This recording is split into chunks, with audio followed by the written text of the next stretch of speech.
This book doesn't end with a twist. It ends the only way it could, and I always remembered it. This is an anime-style summary of the second half of Royal Assassin by Robin Hobb, a classic fantasy novel with one of the bleakest payoffs I've ever read. If you missed part 1, it's linked below. Let's get into it. Verity leaves Buckkeep quietly, with no parade and no comfort. He rides for the mountains because everything else has failed.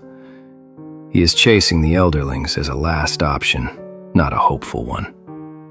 Fitz stays behind in the keep with Regal, with a king who is slipping away, and with a skill link to Verity that thins as the distance grows.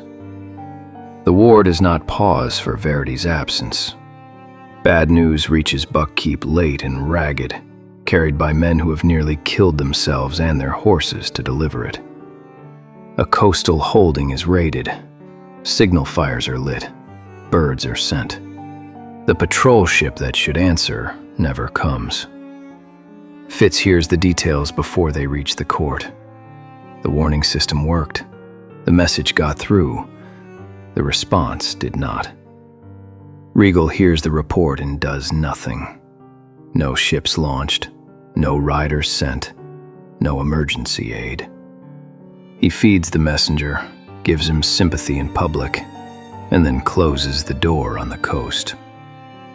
Fitz knows exactly who should have acted on those fires and pushed the alarm through the keep. The silence is not confusion. It is a decision. Winter tightens and Burns begins to fail. At first, messages arrive on schedule. Then they come slower. Then they stop. Fitz questions why the Coterie member stationed at Red Tower is gone, and Serene gives a smooth explanation that convinces no one listening. Kettricken strips herself of jewels and sends them north anyway. There is no proof they arrive. Fitz watches communication die in pieces, as if someone is cutting the lines one by one. Inside Buckkeep, Kettricken's pregnancy stops being private. Fitz understands the danger the moment it becomes real. Once this is known, she won't just be inconvenient. She will be a target. The keep is already full of people who smile while they plan. Fitz's body never recovers. The seizures keep coming. His strength drops out without warning. Sleep fractures into short, shallow stretches. He functions anyway because there is no version of his life where stopping is allowed. He hunts at dawn with Nighteyes because it is the only time his head goes quiet, the only place where the pain and the watching ease for a moment. Fitz is left with the keep, the job, and the certainty that the one normal thing he tried to hold is gone. Then Burrich returns to Buckkeep without Verity. He comes back limping hard. His old leg injury is torn open again, fresh and swollen. He's back because Verity sent him, not because the quest is finished, but because Burrich is too badly hurt to keep up, and Verity needs someone he trusts inside the keep. Burrich tells Fitz what happened on the river. An ambush. Arrows from both banks. Men knocked into the water. Horses screaming. Burrich dragged under by his own horse, his legs struck again. Verity kneeling in the cold, cutting an arrowhead out of Burrich with his own hands, then forcing him to turn back. Burrich carries a warning, not answers. Someone is trying to cut Verity off before he can ever return. With Verity gone, rumor hardens into policy. Verity is dead starts spreading, and people begin rearranging their loyalties around it. Coastal dukes start calculating what it means if Regal takes the throne. Others fix their hope on Kettricken's unborn child instead. The political math is no longer whispered. It is happening in the open. Fitz knows the rumor is wrong, not because he can prove it, but because the skill link still gives him scraps of Verity's presence. That makes the lie worse. Someone wants the kingdom to behave as if Verity is dead, even while he is not. Justin and Serene stop circling and hit Fitz directly. They use the skill to force their way into his mind when he is already weak, already sick, already stretched thin. It isn't persuasion, it is intrusion and pain. Fitz cannot meet them cleanly. Nighteyes saves him the only way he can. The wit bond floods Fitz's mind with wolf sense hard enough to make the skill attack dangerous to sustain. Justin recoils. Serene pulls back. Fitz survives, but it leaves damage behind. His mind feels scraped raw and easier to reach. Then King Shrewd dies. Fitz feels the change, his absence. He sees what is left of the king and understands the shape of it. Justin and Serene have been feeding on Shrewd through the skill until there is not enough left to keep him alive. Shrewd didn't slowly pass. He has been leeched. The fool is there. He breaks at the sight of it. Fitz doesn't get time. He knows what comes next. Regal will move fast. The keep will lock down. Kettricken will be cut out before anyone can protect her. Fitz is already positioned to be blamed for whatever is convenient. Fitz shoves the fool into Chade's arms and tells him to run. He tells him to get the queen out. Chade takes the fool and disappears into the hidden way. Chade comes back. He finds Fitz shaking beside Shrewd's body. He offers to take Fitz into hiding too. Fitz refuses. He tells Chade Burrich is waiting. He tells him to take Kettricken and go quickly. He will keep them busy. Fitz eats the Carris, all of it. He doesn't portion it. He chews it down and grinds the seeds between his teeth until his mouth burns. He has one clear thought, whether this is reckless survival or deliberate self-destruction. He doesn't stop to answer it. The Carris hits. The pain cuts loose. The warnings go silent. His body stops arguing with him. His heart races and he feels light, almost euphoric, like he has stepped past a line he will never cross back over. He goes for Serene first. He gets close enough that she doesn't understand what's happening. He clamps a hand over her mouth and cuts her throat. He says surprise as he does it. Justin runs. Fitz runs after him immediately, fast and laughing. The keep blurs around him. He's giggling as he runs, sharp and manic, because the absurdity finally fits. He has stopped trying to survive. He has stopped trying to control the damage. Justin bursts into the great hall, trying to vanish into witnesses, rank, and the belief that no one will do something unforgivable in front of everyone. Fitz follows him in.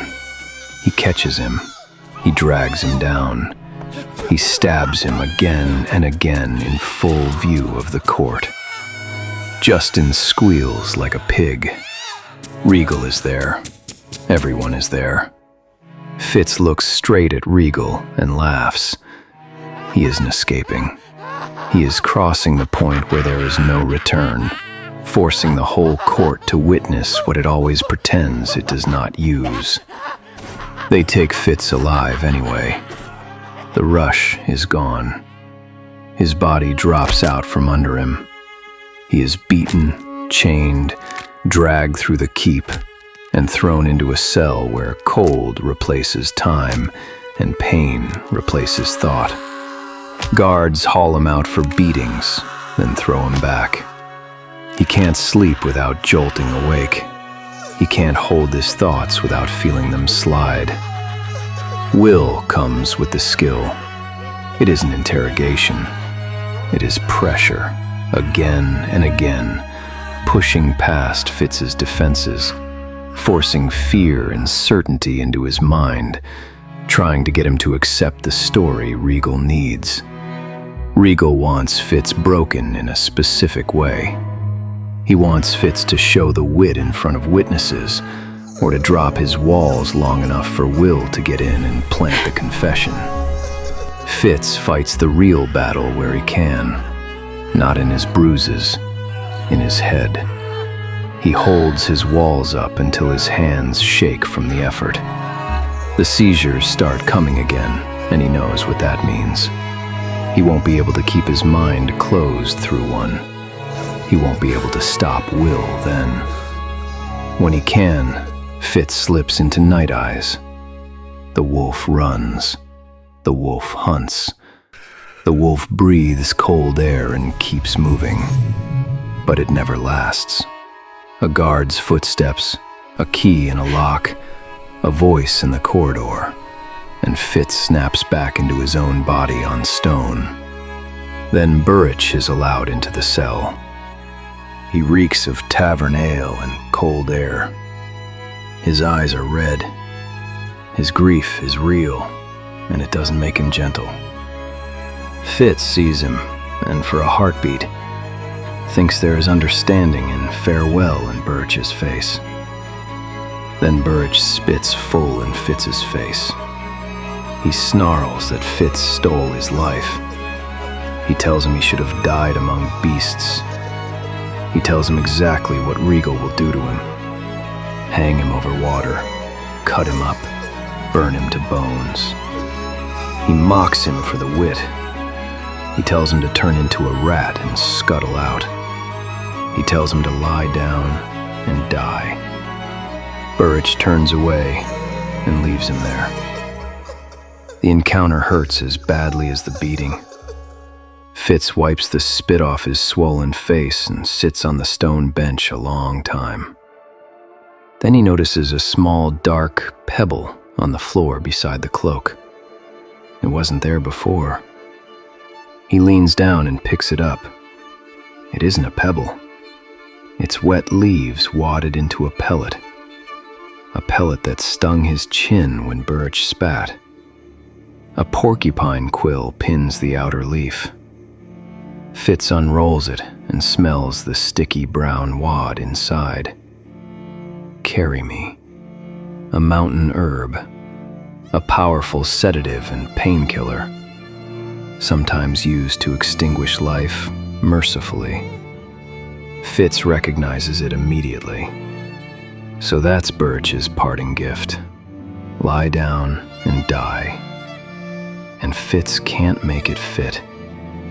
This from the man who taught him the fight wasn't over until you had won it. The contradiction is too sharp. Nighteyes pushes into his mind. Heart of the pack pulls at him. Come now. Tonight. Then Nighteyes gives him the detail that changes everything. Burrich took that quill from the wolf's lip. That isn't a stranger's work. That is Burrich handling the wolf like pack. Nighteyes says they can trust him. And Nighteyes makes the instruction plain.